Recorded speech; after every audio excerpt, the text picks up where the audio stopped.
Bienvenidos a todos al capítulo 9, donde vamos a tener como tema principal a la capa de transporte, una de las capas principales del modelo OSI, una de las más importantes.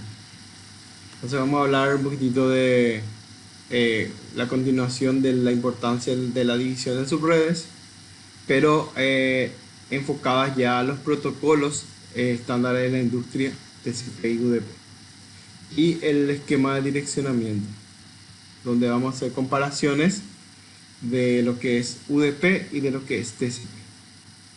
En la capa de transporte eh, cumplimos la función de establecer la sesión de comunicación temporal entre las aplicaciones que se van a transmitir.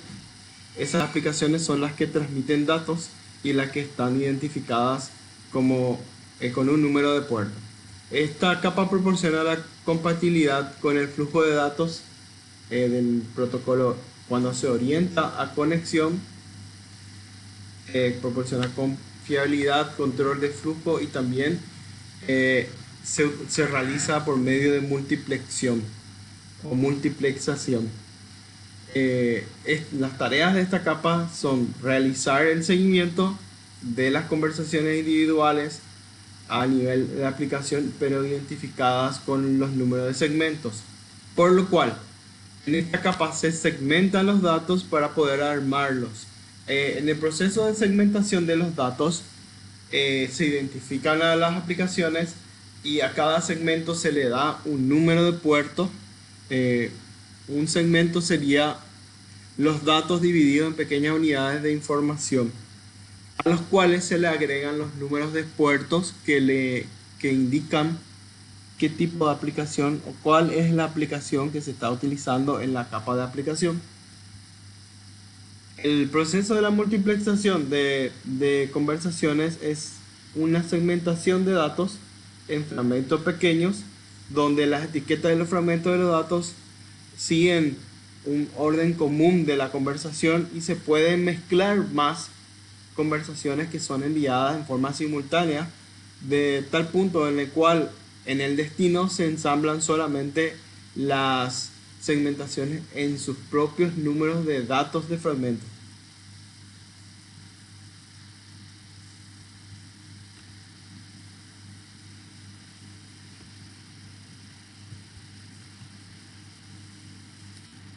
La capa de transporte puede proporcionar confiabilidad mediante los protocolos TCP, donde se hace un acuse de recibo de todos los segmentos enviados, y el protocolo de datagrama de usuario, que hace una sobrecarga en el envío de los segmentos enviados.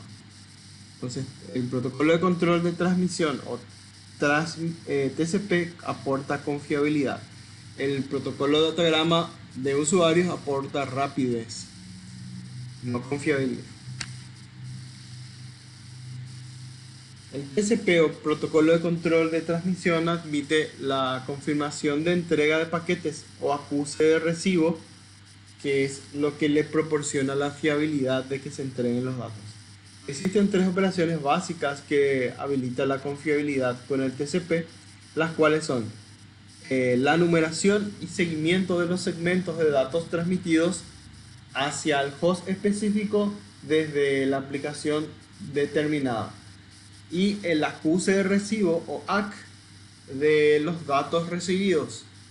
Y lo bueno de esto es que cualquier dato o información que no tenga acuse de recibo se retransmite. Entonces, la retransmisión de cualquier dato sin acuse de recibo después de un periodo determinado, no teniendo el acuse de recibo ya de esos datos transmitidos. Sin embargo, el UDP o User Datagram Protocol o protocolo de datagramas de usuario proporciona las funciones básicas para distribuir los segmentos de los datos entre las aplicaciones adecuadas, con muy poca sobrecarga y comprobación de datos. Esto es ideal para aplicaciones que no requieren confiabilidad, pero requieren rapidez. En el protocolo entonces de capa de transporte, en forma correcta, la aplicación adecuada El TCP es el mejor para base de datos, navegación web, clientes de correo electrónico, etc. Y el UDP es para transmisiones en vivo de audio, video, telefonía sobre IP, etc.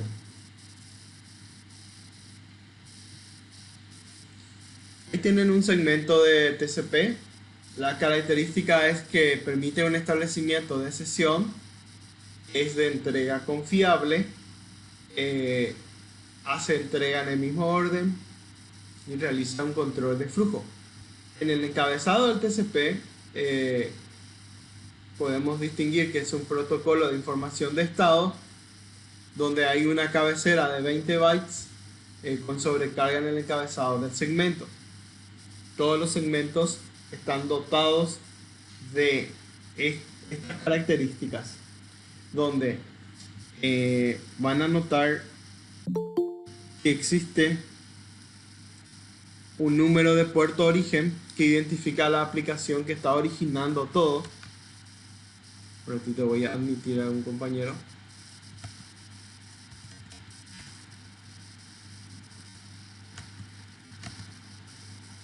Y tenemos un puerto de destino, que sería cuál es la aplicación que va a poder recibir o a qué aplicación está destinada esta aplicación que estamos utilizando como origen. Luego tenemos el orden de la secuencia. El número de secuencia tiene que ver con el número que se le otorgó al segmento con el cual va a salir.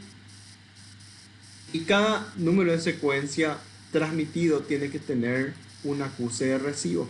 Es la ventaja que proporciona la confiabilidad en este protocolo. Entonces, si yo no tengo, supóngale que teníamos 10 segmentos.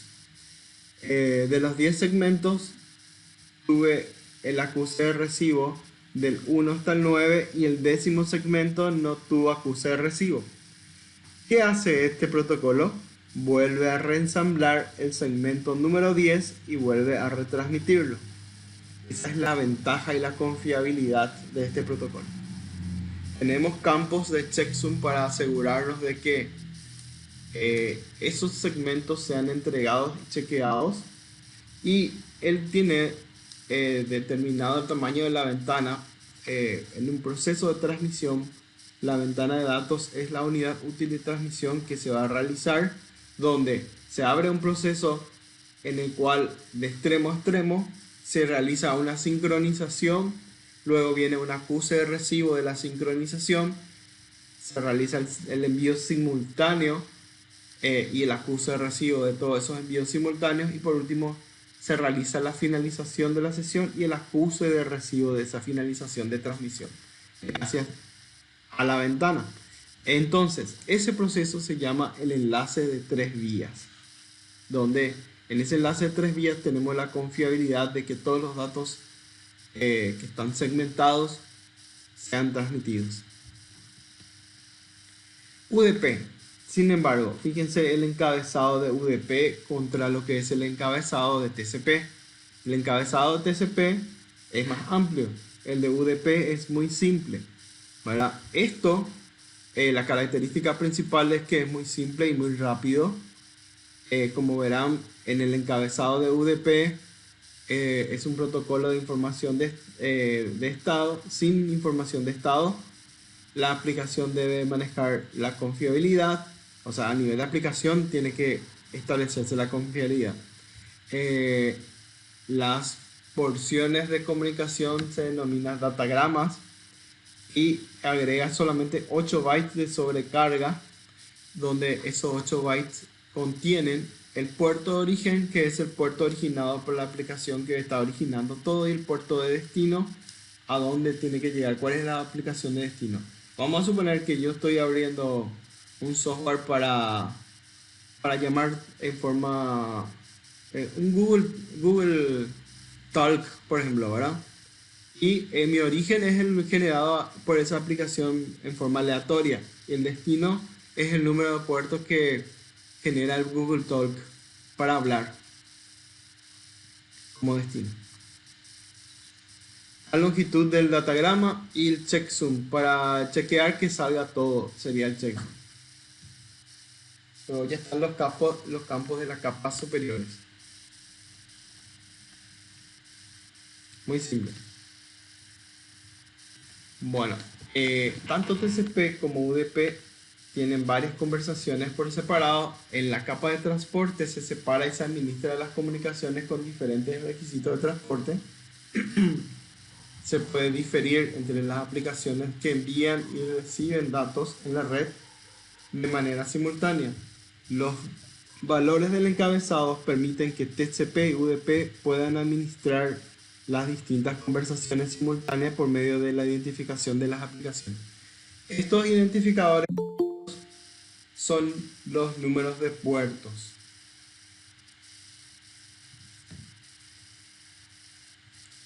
El número de puertos suele verse en pares de acuerdo a que el puerto de origen y el puerto de destino puedan ser distinguidos. El emisor elige el puerto de origen en forma dinámica y el puerto de destino se utiliza para identificar la aplicación en el servidor de destino. Por ejemplo, cuando yo voy a utilizar una página web, el formato de la página web es HTML. El origen va a ser generado como un puerto aleatorio. Por ejemplo, en forma dinámica, yo soy el puerto número 3000 como origen del dato de transmisión, y el destino va a ser el puerto conocido, registrado y conocido. Generalmente los puertos registrados van del 1 al 1023. Entonces, mi puerto destino va a ser el puerto 80, porque es HTTP, es el protocolo, ¿verdad? Hyperterminal Transfer Protocol.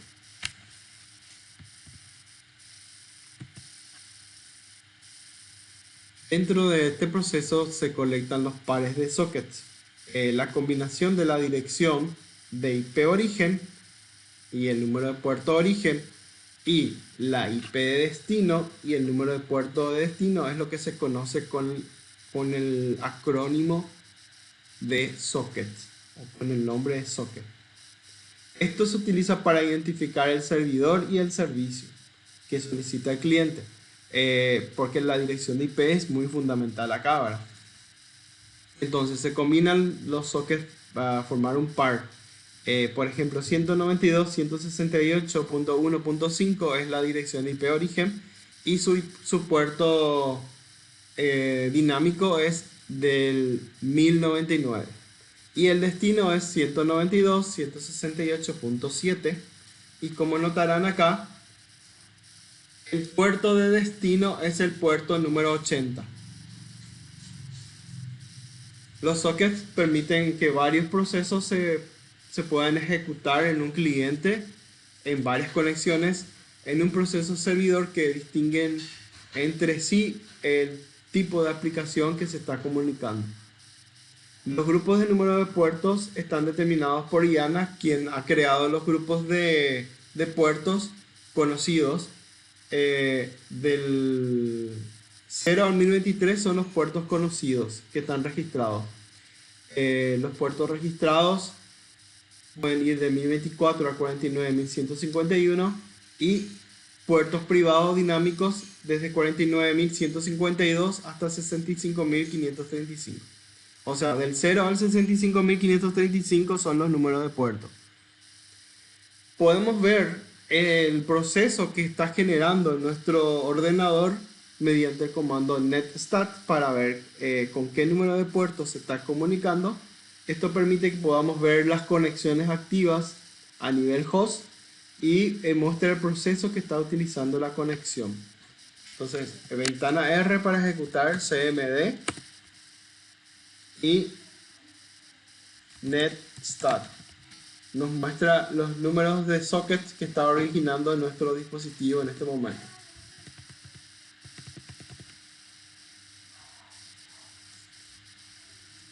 Ahí están las conexiones establecidas que está generando con el protocolo. Y fíjense que él está originando un puerto al azar 58.805 y va hacia el puerto 80 como destino en una sección establecida.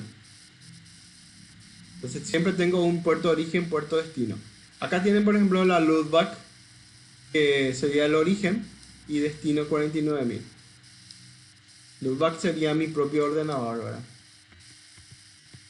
Y obviamente tengo ahí el puerto origen. Generalmente el puerto destino, si yo estoy saliendo hacia internet, es un rango de IP pública. El rango de IP privada siempre va en el rango 192.168.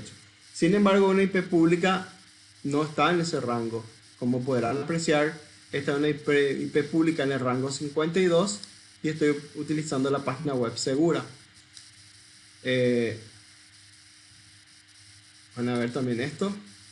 Y también ya van a ver con IPv6, también ya se están viendo ahora últimamente, ¿verdad? En las resoluciones.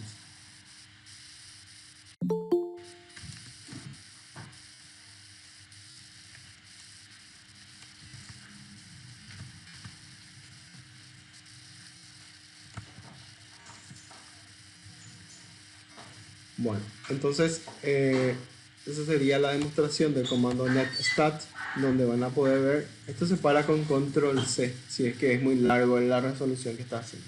No tarda tanto.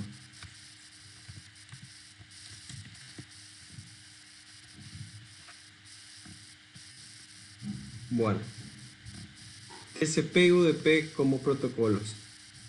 En un proceso servidor TCP, cada proceso de aplicación se ejecuta en el servidor utilizando un número de puertos. El servidor individual no puede tener dos servicios asignados al mismo número de puertos dentro del mismo servicio de la capa de transporte. La aplicación del servidor asigna a un puerto específico que se considera abierto. Toda la solicitud entrante a un cliente dirigido a un puerto abierto se acepta y se procesa en la aplicación servidor conectada a dicho puerto. Pueden existir muchos puertos abiertos en forma simultánea en el servidor, uno para cada aplicación de servidor activo. Vamos a suponer que nosotros tenemos una dirección IP pública en la empresa, 190 punto tanto, y tenemos 200 hosts en la empresa. Cuando el host 1 se está comunicando como origen, se está generando la IP 192.168.10.10, por ejemplo, ¿verdad? Y él va a pasar nateado por la IP pública, porque son muchos hosts. Cuando pasa nateado por la IP pública, su IP se convierte a la IP pública, pero se acompaña el número de puerto literal que él está utilizando, que sería el puerto TCP. Y el puerto TCP que va a acompañar en este caso va a ser, vamos a suponer, un número 3000. Generó en forma dinámica el número 3000 como el origen. ¿El destino cuál va a ser?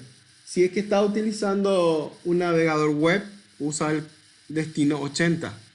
Si usa el navegador web seguro, que es el HTTPS, el destino va a ser el número 443. Entonces, esa dirección de IP 192.168 se convierte a la dirección 190 para salir, pero mantiene el número del puerto. Vamos a hacerlo un poco más esquemático.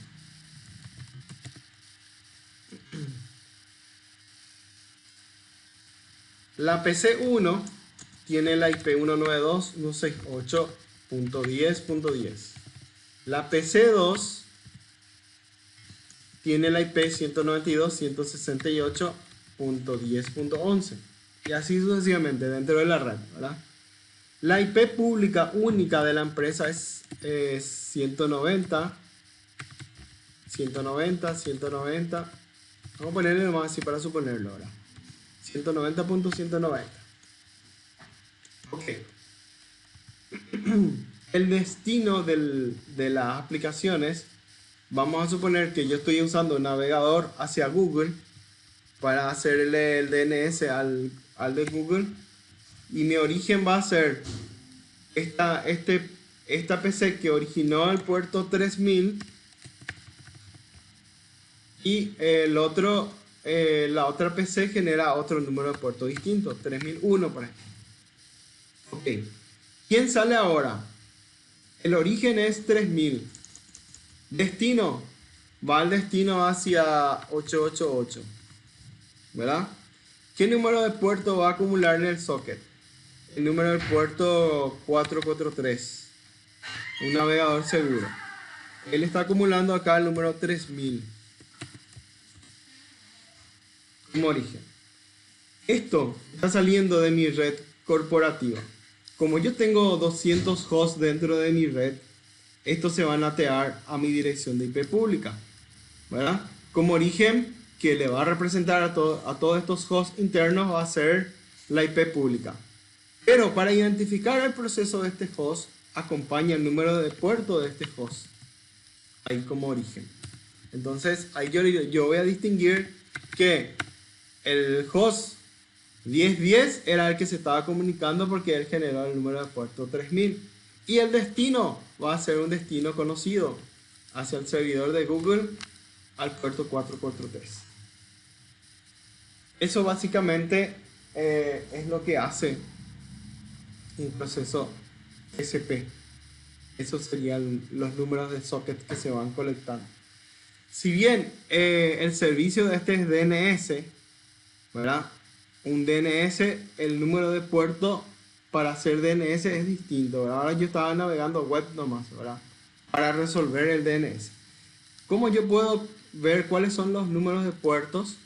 Fíjense ahí, uso cualquier navegador web, cualquier buscador y pongo puertos TCP UDP y busco la librería de wiki donde dice anexo de puerto de red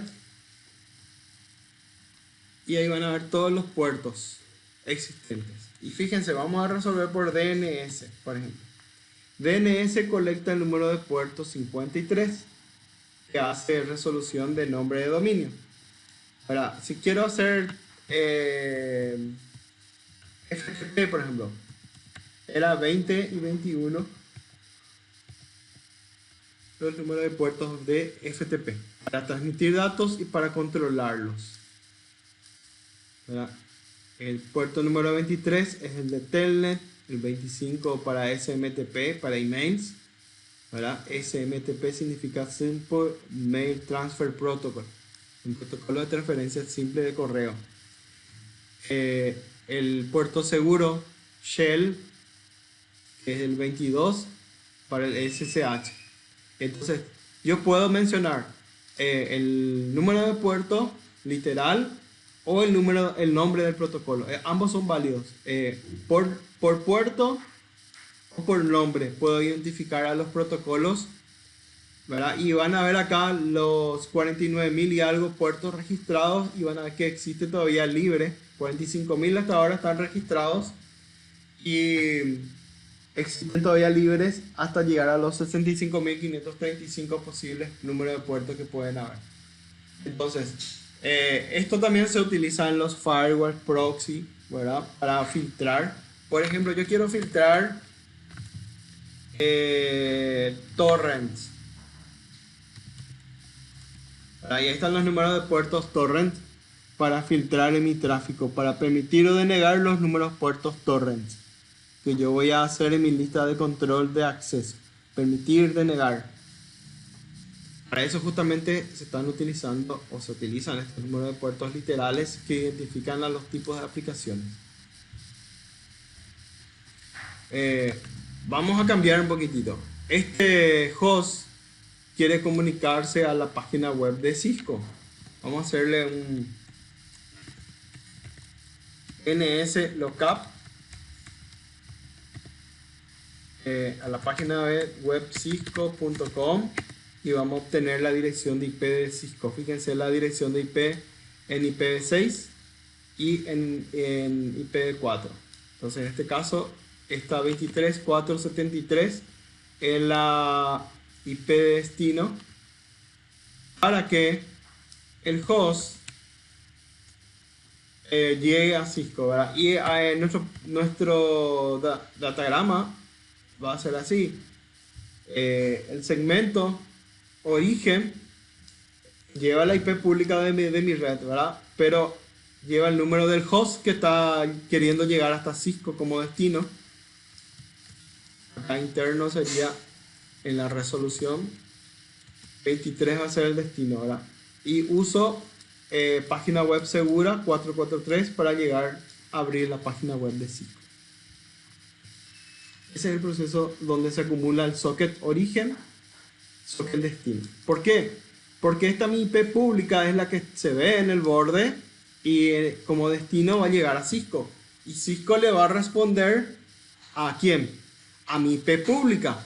Y mi router va a resolver esa mi IP pública con mi número de puerto y me va a entregar a mí como origen. Gracias a ese número de puerto. El puerto 3001 que yo generé como aplicación es el número de puerto que se va a resolver para entregarme a mí esa petición de página que había solicitado. Eso se hace todo dinámicamente. Bueno, entonces toda la solicitud entrante de un cliente dirigida hacia un puerto abierto se acepta y se procesa en la aplicación servidor conectada hacia dicho puerto. Pueden existir muchos puertos abiertos simultáneamente en el servidor, uno para cada aplicación de servidor activa. En lo referente al establecimiento de conexiones TCP, una conexión TCP se establece en 3 pasos. El cliente de origen solicita una sesión de comunicación de cliente a servidor con el servidor y el servidor hace un acuse de recibo de sesión de la comunicación de cliente a servidor solicitando una sesión de comunicación de servidor a cliente. Entonces el cliente origen acusa un recibo de la sesión de comunicación de servidor cliente.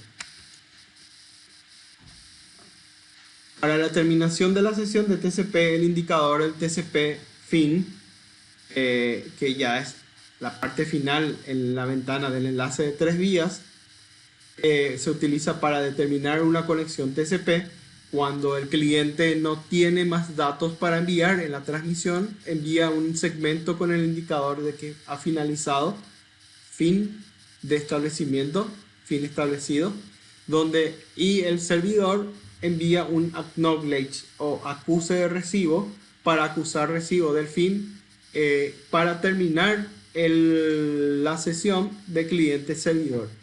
Entonces el servidor envía un fin al cliente para terminar la sesión de servicios al cliente.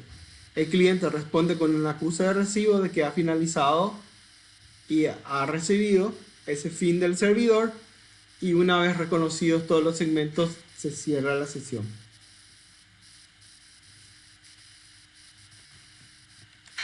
En un análisis de enlace de 3 vías del proceso de TCP, se establece que el dispositivo destino está presente en la red, se verifica que el dispositivo destino tenga el servicio activo y acepte las solicitudes de número de puerto de destino que el cliente le va a originar y le va a enviar para que se utilice, o sea que el número de puerto que el cliente desea utilizar sería este. Esto informa al dispositivo destino que el cliente de origen intenta establecer una sesión de comunicación en dicho número de puerto. La confiabilidad que nos proporciona el TCP en el momento de la entrega es la entrega ordenada. Los segmentos TCP se utilizan con números de puertos que tienen números de secuencia para poder identificar exclusivamente el segmento y dar acuse de recibo de esos segmentos, para poder hacer justamente el seguimiento del orden de segmentos que están indicados de forma de que se puedan armar y reordenar una vez que hayan sido recibidos. Durante esa configuración de la sesión del TCP se elige un número de secuencia inicial al azar, y después ese número de secuencia inicial se va incrementando con el número de bytes que son transmitidos. El proceso de TCP reúne entonces los datos de los segmentos en el buffer hasta que se reciban y se vuelvan a armar todos los datos. Los segmentos que se van recibiendo en el orden correcto se conservan para su posterior procesamiento. Los datos se entregan en la capa de aplicación, por supuesto, una vez que se hayan recibido y se hayan ensamblado por completo. Fíjense acá, en el origen, en este gráfico, este host tiene 6 segmentos para transmitir. Si bien tenemos varios caminos para llegar hacia el destino, esos segmentos van viajando uno más rápido que otro. Pero en el destino se tienen que volver a ensamblar en su orden, como verán. Por eso tiene justamente un orden de segmentos para poder ensamblarse y entregarse en forma, por completo. Les había hablado también en la ventana. Voy a hacerle un dibujo acá, donde yo tengo mi origen de datos y mi destino de datos.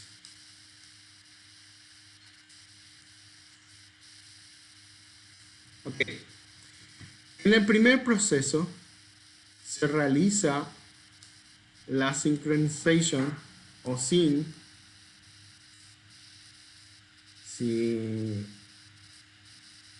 INC. Y hay un ACK del sync. Entonces ahí tengo un ACK. Perdón por la letra, ¿eh? El mouse me dificulta un poquitito, aparte que ya no pasé el preescolar, pero ahora ya. El ACK de ese sync, de esa sincronización. Con eso ya se inicializó la ventana de transmisión. Entonces el host destino tiene que poder recibir esa sincronización, por supuesto, para estar de acuerdo. ¿Qué pasa ahora? Tengo acá 4 segmentos. En ese proceso de segmentación se dividieron en 4 segmentos. Ok. Envía el primer segmento. Ya tengo dificultades ya para mis segmentos. Parece que mi mouse está jodiendo. Bueno, envío el segmento 1. Hay un acuse de recibo. Este está peor. El mousepad. Acuse de recibo del segmento 1. Luego envío el segmento 2. Un acuse de recibo del segmento 2. Envío el segmento 3. Y si no tengo un acuse de recibo del segmento 3, vamos a suponer que el segmento 3 se perdió.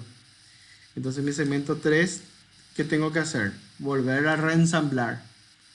Envío de nuevo el segmento 3 hasta que yo tenga acuse de recibo del segmento 3.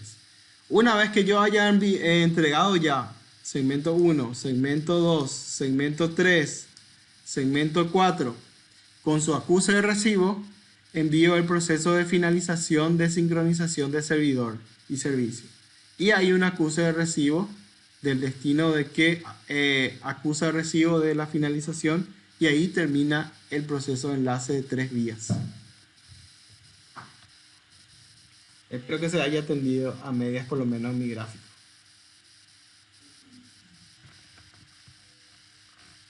Bueno, entonces TCP proporciona un control de flujo y ahí está el gráfico bien explicado, donde el tamaño de la ventana y acuse de recibo existen.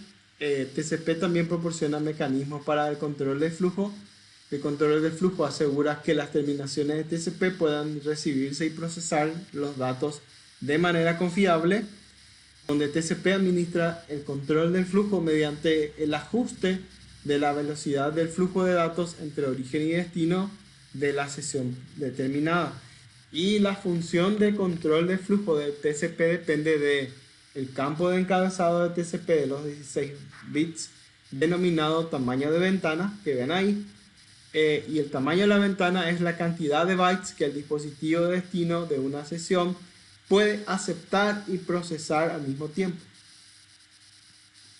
El origen y el destino acuerdan el tamaño de la ventana en forma inicial cuando se establece la sesión del TCP, y de ser necesario, las terminales TCP pueden ajustar el tamaño de la ventana durante una sesión. Como verán ahí, está enviándose de a 1000 bytes mínimo, y va a 1600, 1400, y va el acuse de recibo de cada segmento transmitido. La ventana es de 10.000, dice ahí. el tamaño máximo de su ventana. Tengan en cuenta una cosa.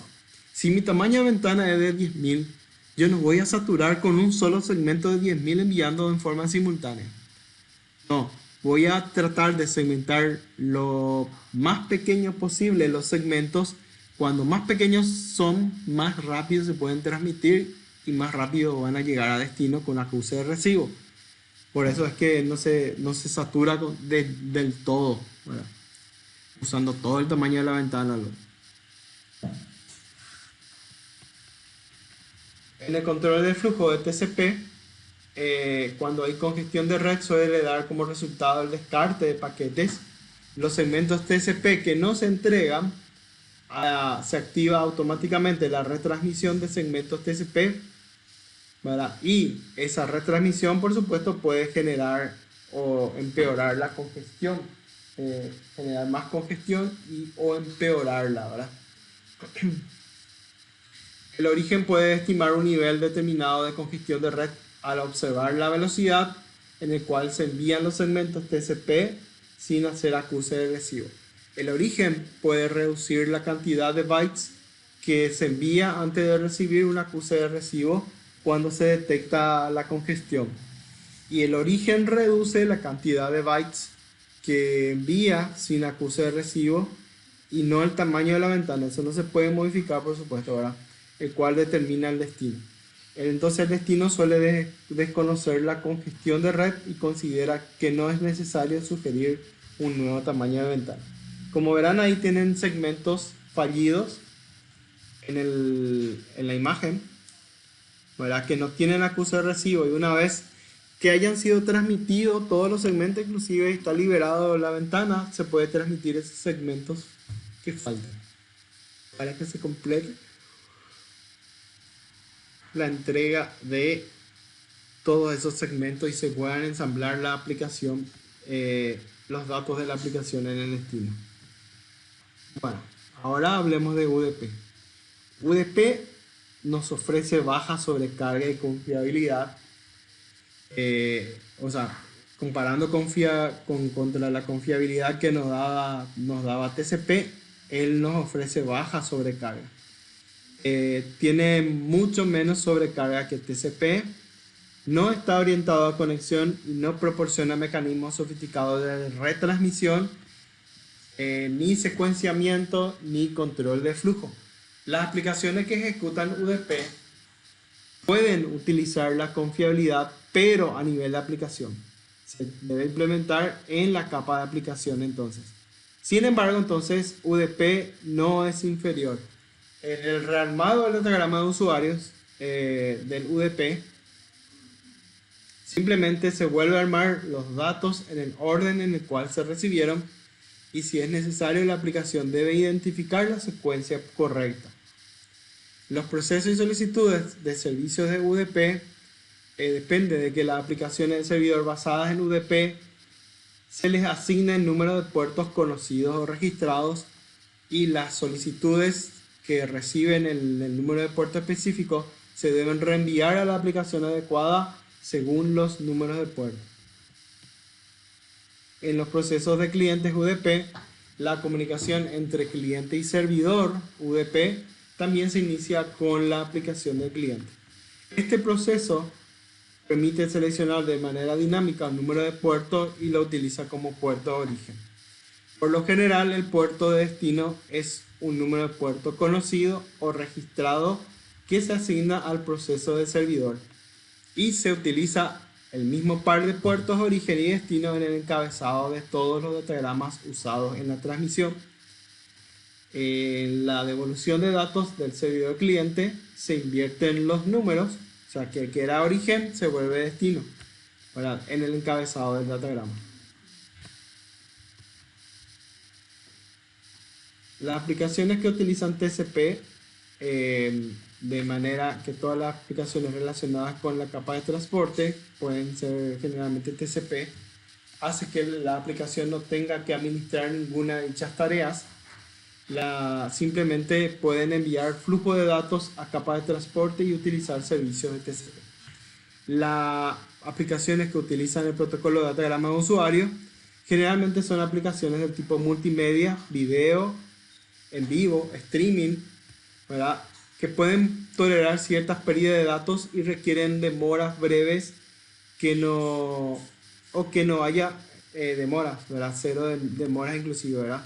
Ejemplos pueden ser telefonía sobre IP o VoIP, voz sobre IP también se le dice, transmisión en vivo de video, aplicaciones con solicitud de respuestas simples, con transacciones simples en las que el host envía una solicitud y existe la posibilidad de que se reciba una respuesta o no.